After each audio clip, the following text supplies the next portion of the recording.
Halo, selamat pagi, salam patriot semua. Kami dari tim Muay Thai. Saya selaku Guru Besar Muay Thai Aceh. Hari ini program latihan kita pagi.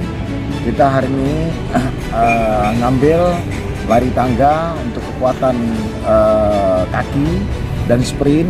Kita lakukan sprint dan agility untuk kelincahan. Kita harapkan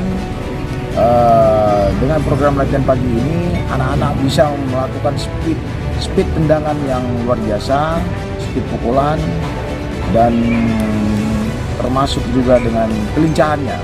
Dengan program latihan pagi ini kita mengharapkan anak-anak mendapat kekuatan, speed, dan power dalam program hari ini.